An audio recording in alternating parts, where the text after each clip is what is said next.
j'ai vu la médecine évoluer de manière très très particulière depuis ces 40 ans, c'est-à-dire que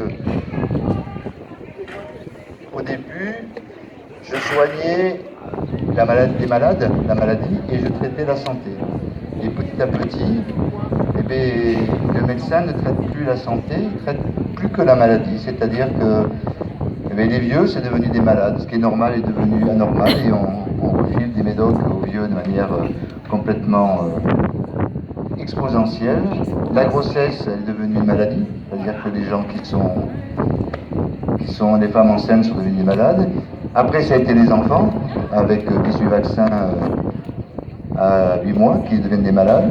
Et puis pour finir, eh c'est les gens en bonne santé, puisqu'on les vaccine alors qu'ils sont en bonne santé. Donc je pense que la maladie, les médecins ne traitent plus la maladie, plus que la maladie, ils ne sont plus dans la santé. C'est pour ça qu'il y a sûrement beaucoup d'autres gens qui s'occupent de la santé, qui sont les ostéopathes, les sophrologues et autres. Alors par rapport au vaccin, je voulais juste vous dire que c'est sûrement l'urgence, parce qu'actuellement il y a 18 millions de Français qui sont vaccinés, ça fait à peu près 30% des Français. C'est comme une balance. Quand on va arriver à 50, 51, et bien, ça va plus le faire, c'est-à-dire que tout le monde va tomber dans la vaccination, et une fois que tout le monde sera vacciné, et bien, qu'est-ce qu'on va vacciner? Bien, ça va être les enfants. Et si on veut être crédible, c'est-à-dire vouloir protéger nos enfants, eh bien, il faut essayer que chacun d'entre nous, on essaie d'expliquer pourquoi il ne faut pas vacciner. Moi, quand j'ai commencé médecine, on m'a fait prêter un serment qui s'appelle le serment d'Hippocrate. Et la première chose, c'était primum non nocere, c'est-à-dire le principe de ne pas nuire. Et là, je ne sais pas. C'est-à-dire que je veux respecter mon serment. Je ne sais pas si je nuis ou si je nuis pas. Si ce vaccin, il risque rien. Peut-être qu'il risque rien. Hein. Personne ne le sait. Personne ne peut savoir ce que ça va donner. La deuxième chose qu'on m'a appris, et j'ai prêté serment, c'est le consentement éclairé. Consentement, ça veut dire que le patient doit consentir, et pour consentir, ça s'appelle un choix. Il doit faire le choix de. Et éclairé, ça veut dire qu'il doit être informé. Donc ce vaccin, eh on n'est pas informé. Et le patient, et vous n'avez pas le choix, puisque vous n'êtes pas informé. Et la vraie liberté, c'est quoi? C'est le choix. Et là, vous n'avez pas le choix. Donc moi, je vais essayer de vous expliquer le peu que je sais sur le vaccin. C'est-à-dire que d'abord, c'est un vaccin qui n'a pas l'AMM. L'AMM, c'est l'autorisation de mise sur le marché. Pour avoir un médicament qui est autorisé, il y a 4 phases. Et là, actuellement, on est à la fin de la phase animale, c'est-à-dire la phase 2, et on est au début de la phase 3. Et on a autorisé à vous vacciner, à nous vacciner, parce que on a considéré que cette phase 3 était conditionnée. On l'a autorisée parce qu'elle est conditionnée. Conditionnée à quoi? Conditionnée au fait qu'il n'y ait pas de traitement. Et déjà, c'est faux. Et quand vous construisez un building et puis que en bas les fondations sont fausses, et bien en haut, ça ne va pas très loin. Donc, d'entrée, c'est un mensonge, puisque il y a un traitement, il y a 2 traitements. Il y a l'ivermectine qui ne risque rien, hein, puisque on sait, on pourra en parler d'autres fois. Il y a l'hydroxychloroquine, l'azithromycine qui est préconisée par le professeur Raoul. Et l'IHU de Marseille, eh bien, il y a eu, ils ont les meilleurs chiffres au monde par rapport au vaccin Covid. Donc il y a des traitements. Donc ça veut dire que l'autorisation de mise sur le marché du vaccin n'avait aucune signification. Et c'est faux. D'entrée, c'est faux. Deuxième chose, c'est pourquoi le vaccin est dangereux. Alors il y a 3 choses. Première chose, il y a un risque individuel, c'est-à-dire pour vous-même, il y a un risque immédiat à court terme, à moyen terme et à long terme. À court terme, c'est ce qui arrive actuellement, c'est-à-dire les embolies multiples, les risques de réaction auto-immune. Et à long terme, à moyen terme, il y a un risque au niveau de votre génome, c'est-à-dire que l'ARN messager qui est fait par le vaccin, c'est-à-dire votre vaccin, c'est un ARN, et cet ARN, il peut passer dans l'ADN. Malgré ce que disent les journalistes, ce que disent les informations, il peut y avoir une modification de votre génome.